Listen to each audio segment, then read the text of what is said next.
അല്ലെങ്കിൽ ഇപ്പൊ നമ്മൾ സ്വലാത്ത്, ഏറ്റവും വലിയ ഇബാദത്ത് സ്വലാത്തല്ലേ? നിസ്കാരം, സ്വലാത്ത് എന്നാണ് ഖുർആൻ ഹദീസിലൊക്കെ പറഞ്ഞത്. ഏറ്റവും വലിയ ഇബാദത്ത് സ്വലാത്താണെന്ന് പറയുമ്പോൾ ആ സ്വലാത്ത് എന്ന് പറഞ്ഞാൽ അതേ പേര് എന്തിനാ അള്ളാഹു തആല റസൂലൊക്കെ ചെയ്യുന്ന സ്വലാത്തിനിട്ട് വേറെ പേരിട്ട പോയി. ഇപ്പൊ സ്വലാത്ത് എന്ന് പറഞ്ഞാൽ പ്രാർത്ഥന എന്നാണ് അതിന്റെ അർത്ഥം. പക്ഷെ നമ്മൾ നിസ്കാരം എന്ന അർത്ഥത്തിൽ നമ്മൾ സ്വലാത്ത് ഉപയോഗിക്കുമ്പോൾ അതിന് മറ്റൊരർത്ഥമാണ്.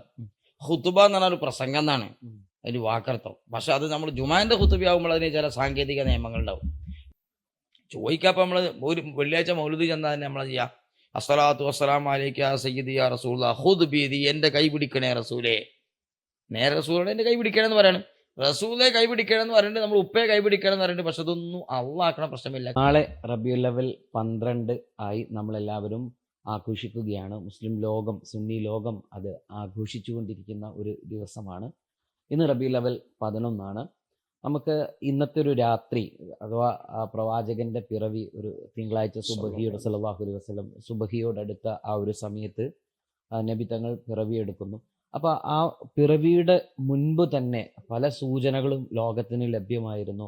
പ്രവാചക പിറവിയുടെ ആ ഒരു തലേ ദിവസം എന്നൊക്കെ പറയുന്നത് അത്രമേൽ മനോഹരമായ, അത്രമേൽ ഒരുപാട് പ്രത്യേകതകൾ നിറഞ്ഞതാണ്. അപ്പോൾ ആ ഒരു ദിവസത്തിലൂടെയാണ് നമ്മൾ പോയിക്കൊണ്ടിരിക്കുന്നത്. നമ്മൾ ഇന്നത്തെ ഈ ഒരു എപ്പിസോഡ് ചർച്ച ചെയ്യുന്നത്, നമ്മൾ കഴിഞ്ഞ 10 എപ്പിസോഡുകളിലും നമ്മൾ പല തരത്തിലുള്ള ചർച്ചകൾ വന്നു. അതിൻ്റെ പ്രാർത്ഥനകൾ, അതിൻ്റെ ഒരു മൗലിദുകൾ, ആദരവുകൾ തുടങ്ങിയവയ്ക്കെ കുറിച്ച് പറഞ്ഞു. അതിനിടയിലെ തബറുക്കിനെ കുറിച്ച് നമ്മൾ പറഞ്ഞു. ഇന്ന് നമ്മൾ ചർച്ച ചെയ്യാൻ പോകുന്നത് അള്ളാഹുവിനോടുള്ള പ്രാർത്ഥനകൾ എങ്ങനെയായിരിക്കണം എന്നുള്ളത് സംബന്ധിച്ചാണ്. ഉസ്താദ്, ദുആ, പ്രാർത്ഥന എന്ന് സാധാരണ ഒരു അർത്ഥം പറയാം. എന്താണ് ദുആ?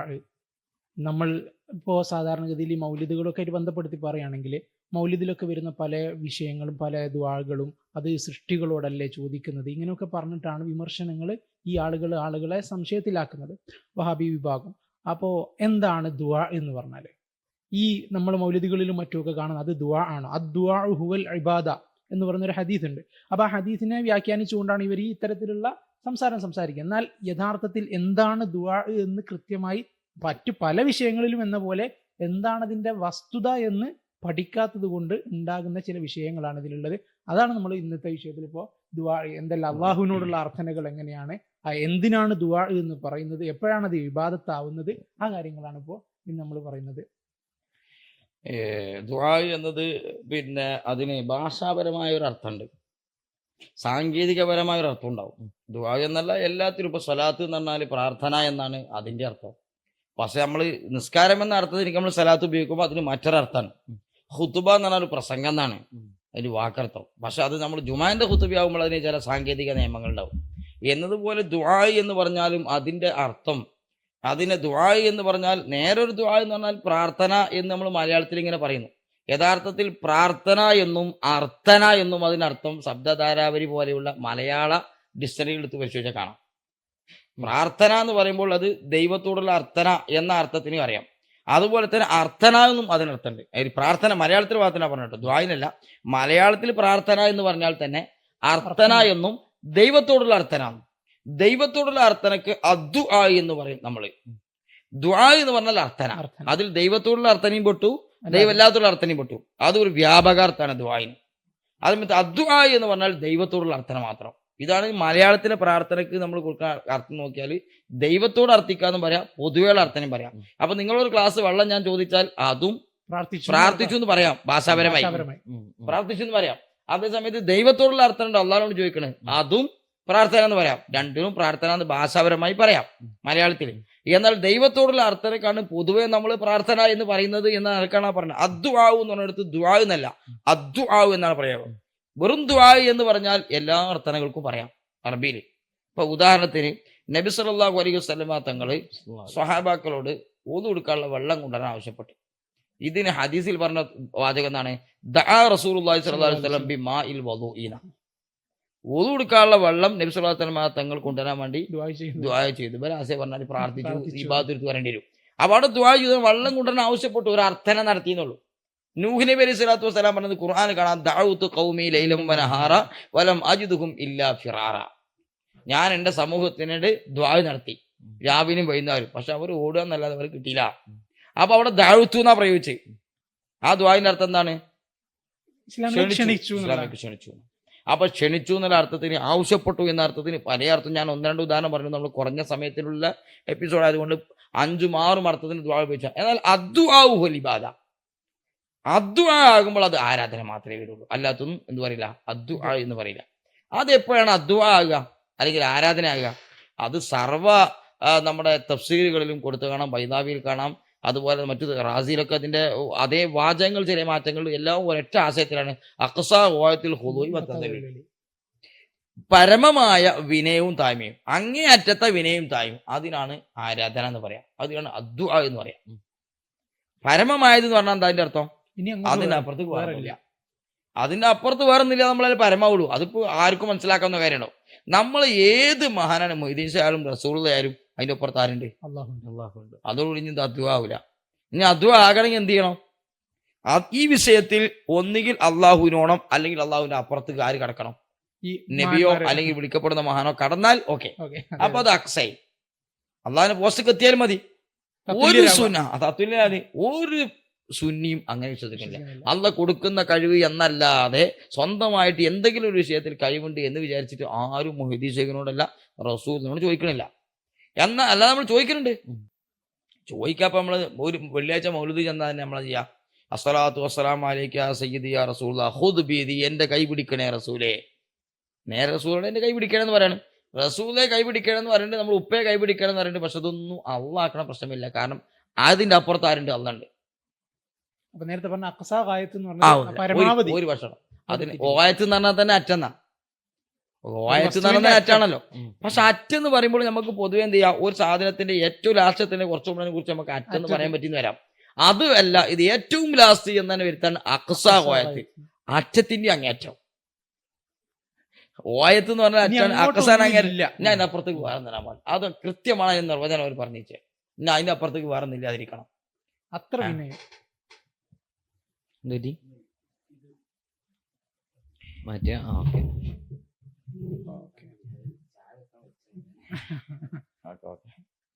അതിന്റെ അപ്പുറത്തേക്ക് ഇനി വേറെ ഉണ്ടാകാൻ പാടില്ല. അപ്പോഴെന്താവുള്ളൂ? അക്സാവായത്താവുള്ളൂ.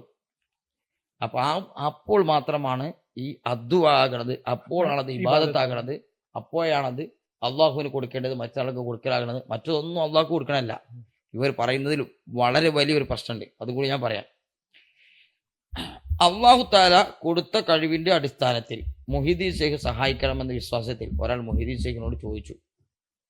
ഇത് അള്ളാഹുവിന്റെ കഴിവിന് തുല്യാണെന്നാണ് തുല്യമാക്കുന്ന അവർ പറയണത്. അതല്ലേ പറയണേ, അള്ളാഹിന്റെ കഴിവിന് തുല്യമാക്കുകയാണ്. അങ്ങനെ ആകുമ്പോൾ അള്ളാഹിന്റെ കഴിവ് ഒരാൾ കൊടുത്താണെന്ന് വരൂലേ? അതെ, വലിയൊരു അപകടമാണല്ലേ. അള്ളാഹു കൊടുത്ത കഴിവിന്റെ അടിസ്ഥാനത്തിൽ മുഹീദ്ദീൻ ശൈഖ് നമ്മളെ സഹായിക്കുമെന്ന് വിശ്വസിക്കുമ്പോൾ, അല്ലെങ്കിൽ അത് ചോദിക്കുമ്പോൾ അത് സിർക്കാകുകയാണെങ്കിൽ, സിർക്കാകാന്നാണ് അള്ളാഹിന്റെ കഴിവിനോട് തുല്യമായിരുന്നില്ലേ? അപ്പൊ അതിന്റെ അർത്ഥം എന്താ? അള്ളാഹിന്റെ കഴിവും ആരോ കൊടുത്തതാണ്, മൊയ്തീൻ ശൈഖിനും ആരോ കൊടുത്താണ്. കാരണം അപ്പോഴേ ഇത് തുല്യേ കിട്ടുള്ളൂ, അല്ല തുല്യാവില്ലല്ലോ. അപ്പൊ തുല്യാക്കണതിന്റെ ഭാഗമായിട്ട് അള്ളാഹിന്റെ കഴിവ് കൊടുത്ത് കിട്ടിയതാണെന്ന് അംഗീകരിക്കേണ്ടില്ല. വളരെ അപകടകരം അതിനുള്ളിൽ മറിഞ്ഞെടുക്കുന്നുണ്ട്. അപ്പൊ അള്ളാഹു തല കൊടുത്ത ഒരു വിഷയത്തിലും പൂർണ്ണനാകാനോ സ്വമേധയാ ഒരു കാര്യമോ അള്ളാഹ് ആർക്കും കഴിവില്ല. അതാണ് അള്ളാഹു സമദ്. ഖുൽ അല്ലാഹു അഹദ്. അത് സൂറത്ത് തൗഹീദാണ്. അള്ളാഹു സമദാണ്. എല്ലാവരും അള്ളാഹുവിനെ ആശ്രയിക്കുകയും എന്നാൽ അള്ളാഹു ആരെയും ആശ്രയിക്കാതിരിക്കുന്നു അള്ളാഹുവിന്റെ പ്രത്യേകത. അതിലൊരു പ്രശ്നം വരാൻ പോണില്ല. ഇത് നമ്മൾ വെച്ച് നോക്കിക്കഴിഞ്ഞാൽ ഈ ഓരോ ഉദാഹരണങ്ങളിലേക്ക് നോക്കിയാലും നമുക്കത് മനസ്സിലാക്കാൻ പറ്റും. അപ്പോ അള്ളാഹു ഏകനാണ്. നിങ്ങൾ എത്ര ആളുണ്ട്? നിങ്ങൾ എത്ര ആളുണ്ട്? ഒന്നല്ലേ ഉള്ളൂ നിങ്ങള്, അല്ലേ? അള്ളി ഒന്നെ. അപ്പൊ ഒന്നിൽ നിങ്ങളും അള്ളി തമ്മിൽ തുല്യായോ? ഇല്ല. എന്തുകൊണ്ട്? അള്ളാഹുവിന്റെ ഏകത്വത്തിലുള്ള രണ്ട് വിഷയങ്ങൾ നിങ്ങളിലില്ല. എന്താണ്? അള്ളാഹുവിന്റെ ഏകത്വം എന്ന് പറയുന്നത് അത് പണ്ടേ ഉള്ളതാണ്. ഒന്ന്, നിങ്ങളെ ഏകത്വം പണ്ടേ ഉള്ളതല്ല. അള്ളാഹുവിന്റെ ഏകത്വം എന്ന് നിലനിൽക്കുന്നതാണ്, നിങ്ങളത് എന്ന് നിലനിൽക്കണമല്ല. അള്ളാഹുവിന്റെ ഏകത്വം ആരും കൊടുത്തല്ല, നിങ്ങളെ ഏകത്വം അല്ല തന്നതാണ്. വലിയ വ്യത്യാസം, ഭയങ്കര വ്യത്യാസമാണ്. അല്ലാതെ നോക്കിയാൽ ഏകനാണ്. നിങ്ങൾക്ക് മനുഷ്യന്മാരെ കൊടുത്ത് നിങ്ങൾ ഏകനാണ്. കാരണം ലോകം മുഴുവൻ അംഗീകരിച്ച ഒരു കാര്യമാണ് എന്ത്? നിങ്ങളെപ്പോലത്തെ ഒരു മനുഷ്യൻ വേറെ ഇല്ല എന്നുള്ള കാര്യം. ശാസ്ത്രം അംഗീകരിച്ച കാര്യമില്ലേ? നിങ്ങൾ ഫിംഗർ വെച്ച് കഴിഞ്ഞാൽ നിങ്ങൾ ലോകത്ത് ഒരു സ്ഥലത്ത് തട്ടിപ്പോയിട്ട് നിങ്ങളെ പിടിച്ചു കഴിഞ്ഞാൽ ഏത് രാജ്യത്തും നിങ്ങൾ പിടിക്കണമെന്നുകൊണ്ടാണ്. നിങ്ങൾ ഈ കൈമല വിരൽ പോലുള്ള വരകൾ പോലും ഇതുപോലത്തെ ഉള്ള ഒരാളും കോടാനുകൂടി മനുഷ്യന്മാരിൽ ഇല്ല എന്നത് ഐക്യ കണ്ട് എല്ലാവരും തീരുമാനിച്ചൊരു കാര്യമാണ്. അപ്പൊ എത്ര വ്യത്യസ്തമാണ്. നിങ്ങളൊരു സമാകുന്ന ഒരാളുമില്ല, ഉറപ്പല്ലേ? അതുകൊണ്ടല്ലേ പിടിക്കണേ. കണ്ണ് അവര് ക്യാമറ പിടിച്ചു കഴിഞ്ഞാൽ പിന്നെ ആ കണ്ണോട് വേറെ പിടിക്കണം എന്ന് പറഞ്ഞാൽ അപ്പൊ നിങ്ങൾ വേഗനാണ്, നിങ്ങളിപ്പോ തുല്യമായ ഒരാളില്ല. പക്ഷേ നിങ്ങളെ ഏകത്വം പടച്ചോൻ തന്നതാണ്, പണ്ടേ ഉള്ളതല്ല, നിലനിൽക്കുന്നതല്ല. അള്ളാഹുവിന്റെ ഏകത്വം പണ്ടേ ഉള്ളതാണ്, എന്നും നിലനിൽക്കുന്നതാണ്, ആരും കൊടുത്തതല്ല. ഒരു വ്യത്യാസം. രണ്ടാമത്തെ വ്യത്യാസം, വേറെ വ്യത്യാസം എന്ന് പറഞ്ഞാൽ, രണ്ടാമത്തെ എന്ന് പറഞ്ഞൂടാ, അടുത്തത് നിങ്ങൾ അർത്ഥം പറഞ്ഞുള്ളൂ. അള്ളാഹു രണ്ട് വസ്തുക്കൾ ചേർന്നുണ്ടായതല്ല. മറ്റുള്ള എല്ലാ വസ്തുക്കളും ഘടകങ്ങൾ ഉണ്ടാകും. നിങ്ങൾ കോടാനുകോടി കോശങ്ങളാൽ നിങ്ങൾ ഉണ്ടാവും. അതിമത്തെ അള്ളാഹുവിൽ എന്തില്ല, രണ്ട് ജുസുക്കൾ ഒരുമിച്ച് കൂടാ. അള്ളാഹു ഏകനാന്നാണ് അങ്ങനെ അർത്ഥം. രണ്ടർത്ഥത്തിലുണ്ട്. ഞാൻ ഇത് പറഞ്ഞു കഴിഞ്ഞാൽ ഇതല്ല അതിന്റെ അർത്ഥം തന്നെ വരണത് വെച്ചിട്ടാണ് ഞാൻ മറ്റേ അർത്ഥം കൂടി പറഞ്ഞത്. അപ്പൊ രണ്ട് ഏകത്വം അള്ളാഹുവിലുണ്ട്.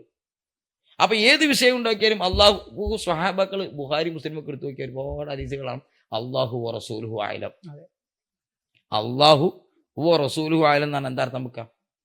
അള്ളാഹു ആലമാണ്, റസൂൽ ആലമാണ്. നേരെ നോക്കിയ സിർക്കയിലെ ഇത് ഉമർ റളിയല്ലാഹുവിനു പോലുള്ള സ്വഹാബാക്കൾ പ്രയോഗിച്ച പ്രയോഗങ്ങൾ ബുഖാരി മുസ്ലിം ഒക്കെ കാണാം. എന്ത് ചോദിച്ചാലും അറിയോച്ചാലും ഒറ്റ മറുപടി റസൂൽ, അള്ളാഹു റസൂൽ ആലെന്നാ. എത്ര ചോദ്യങ്ങൾക്ക് ഉത്തരം സ്വഹാബാക്കൾ ഇത് പറയണു.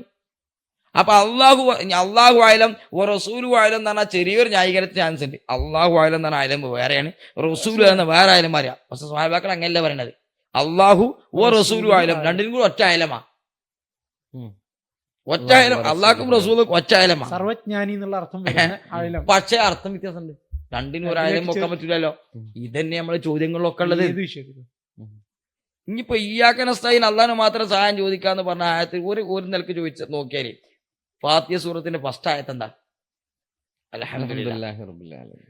എല്ലാ സ്തുതിയും അള്ളാഹ്ക്ക് മാത്രമാണ് അല്ലേ ഇപ്പൊ പറയണേ. എല്ലാ സ്തുതിയും അള്ളാഹ്ക്ക് മാത്രമാണെന്ന് പറഞ്ഞാൽ അതിനെ മറ്റൊരു ഭാഷയിൽ പറഞ്ഞാൽ എന്താണ്? മുഹമ്മദ് അള്ളാഹു മാത്രമാണെന്നാ. സ്തുതിക്കപ്പെടുന്നവൻ അള്ളാഹു മാത്രം, അള്ളാഹ് മാത്രമേ സ്തുതിക്കാൻ പറ്റുള്ളൂ എന്നാണ്. സ്തുതിക്കപ്പെടുന്നവനാണ് എന്തിന്റെ അർത്ഥം? മുഹമ്മദ് വാക്കിന്റെ അർത്ഥം അല്ലെ. സ്തുതിക്കപ്പെടുന്നവൻ, സ്തുതിക്കപ്പെടേണ്ടവൻ ഒക്കെ ആര് മാത്രമാണ്? വേറെ ആൾ സ്തുതിക്കാൻ പാടില്ല. അപ്പൊ ശരിക്കും മുഹമ്മദ് ആർക്കാ പേര് വരാൻ പാടുള്ളൂ? അള്ളാഹ്ക്കല്ലേ പേര് വരാൻ. പക്ഷെ അള്ളാഹ്ക്ക് മുഹമ്മദ് പേരിട്ടില്ല, പേരിട്ട് റസൂലക്ക. അതിൽ തന്നെ ഇവരെ ഭാഷ പ്രകാരം സിർക്ക് വേണം. മുഹമ്മദ് എന്ന പേരിൽ തന്നെ സിർക്ക് വരണം പേര്. കാരണം അൽഹംദുലില്ലാഹ് തുടങ്ങിയിട്ട് ബാത്തി തുടങ്ങി, പിന്നെ എങ്ങനെ മുഹമ്മദ് എന്നുള്ള പേര് വരാൻ അംഗീകരിക്കുക? നമുക്കത് മദഹിന്റെയും കൂടി ആയത്താണ്. നമുക്കത് സ്തുതിക്കപ്പെടേണ്ട ആളാണ്, പേരിൽ തന്നെ. അപ്പൊ അള്ളാഹിന് സ്തുതി മാത്രം സ്തുതി എന്ന് പറഞ്ഞ സ്ഥിതി വേറെയാണ്, നബിതങ്ങളെ സ്തുതിക്കപ്പെടുക എന്നുള്ളത് വേറെയാണ്. എന്ന് വെച്ചാൽ ചില വിഷയങ്ങളിലൊക്കെ ചില അർത്ഥങ്ങളും പൊരുളുകളും അതിനകങ്ങളിലൊക്കെ ഉണ്ട്. അതൊക്കെ മനസ്സിലാക്കാതെ ഈ വാക്കർത്ഥങ്ങൾ. അതുകൊണ്ടാണ് എനിക്ക് തോന്നുന്നത്, പിന്നെ ഞാൻ മുമ്പ് ജഫ്രി തങ്ങളുടെ തന്നെ ഒരു പ്രസംഗം കേട്ടു, അങ്ങനെ പെട്ടെന്ന് ഖുറാനൊന്നും അങ്ങനെ പെട്ടെന്ന് ആരും അങ്ങനെ അർത്ഥങ്ങൾ വെച്ച് അങ്ങ് പോകരുത്, അതൊക്കെ വലിയ അപകടങ്ങൾ ഉണ്ടാക്കും. എനിക്ക് അന്നത് തിരിഞ്ഞില്ല. സോ അതിപ്പോ ഇത് പറഞ്ഞപ്പോ എനിക്ക് അതിന്റെ ഗൗരവം കത്തി. ഞാനതാ ചിന്തിച്ചുകൊണ്ടിരുന്നത്. അത്ഭുതകരമാണ് ഖുർആനിൽ ഇത്തരം പ്രയോഗങ്ങളൊക്കെ. ഈ അല്ലെങ്കിൽ ഇപ്പൊ നമ്മൾ സ്വലാത്ത്, ഏറ്റവും വലിയ ഇബാദത്ത് സ്വലാത്തല്ലേ, നിസ്കാരം. സ്വലാത്ത് എന്നാണ് ഖുർആൻ ഹദീസിലൊക്കെ പറഞ്ഞത്. ഏറ്റവും വലിയ ഇബാദത്ത് സ്വലാത്താണെന്ന് പറയുമ്പോ ആ സ്വലാത്ത് എന്ന് പറഞ്ഞാൽ അതേ പേര് എന്തിനാ അള്ളാഹു തആല റസൂലൊക്കെ ചെയ്യുന്ന സ്വലാത്തിനിട്ട് വേറെ പേരിട്ട പോയി? നമ്മൾ മൗലൂദ് ആയതുകൊണ്ടാണ് ഞാൻ റസൂലായി ബന്ധപ്പെടുത്തിയാണ് എങ്ങനെ പറയണത്. അപ്പോ റസൂലൊക്കെ ചെയ്യുന്ന സ്വലാത്ത്, നിസ്കാരത്തിന്റെ പേര് സ്വലാത്ത്, ഇതൊരു വേറെ പേര് അള്ളാഹ്ക്ക് കിട്ടാത്തതുകൊണ്ടാണോ? ഇവരെ ഭാഷയിൽ സിർക്കാൻ തോന്നിപ്പിക്കുന്ന വാചകം വെറുതെ ഇവിടെ കൊണ്ടുപോയി വെക്കേണ്ട ആവശ്യമുണ്ടോ?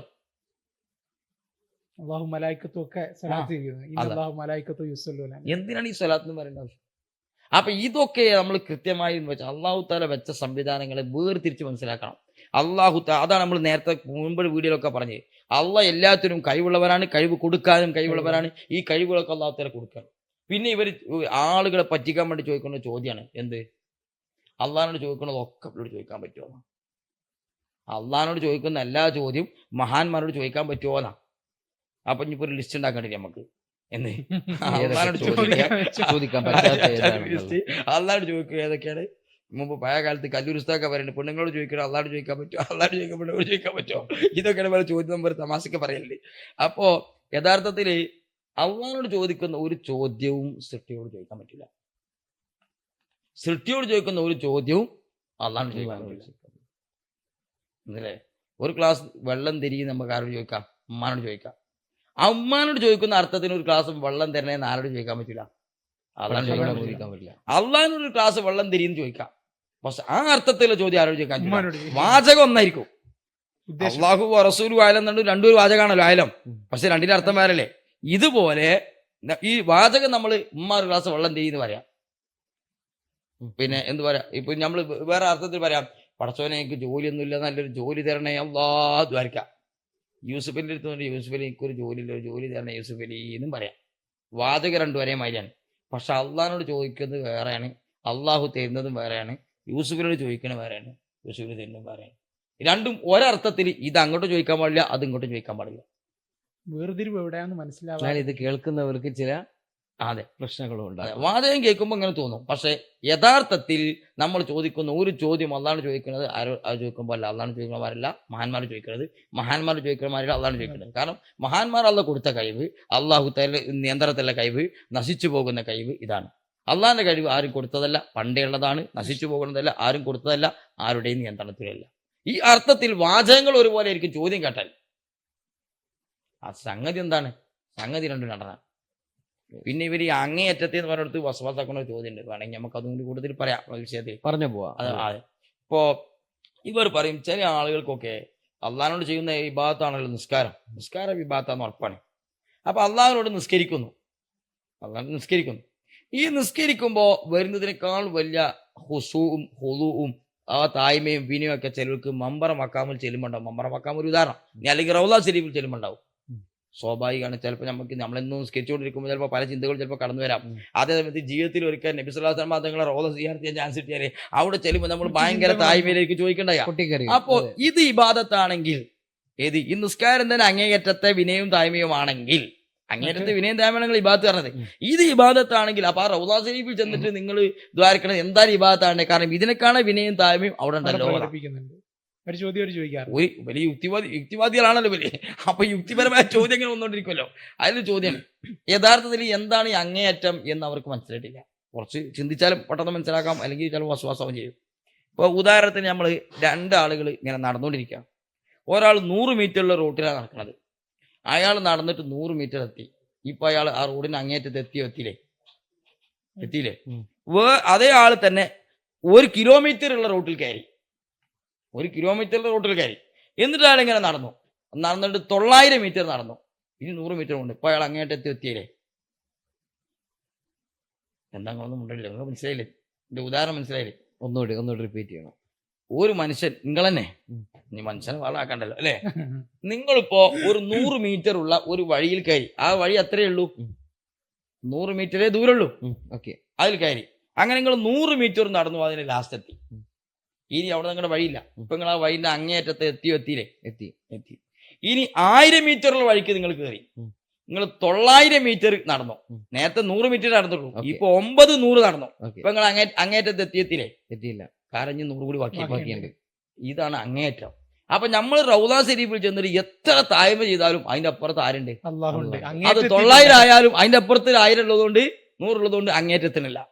അതേ നിസ്കരിക്കുമ്പോൾ നമ്മൾ എത്ര 100 ആണെങ്കിലും 50 ആണെങ്കിലും അതിന്റെ അപ്പുറത്ത് ഇനി വേറെ ആരും ഇല്ല. അതൊക്കെ അങ്ങേറ്റാണ്. സമർപ്പിക്കപ്പെടുന്നത് അള്ളാഹുവിനാണ്, അപ്പുറത്ത് വേറൊരാളില്ല.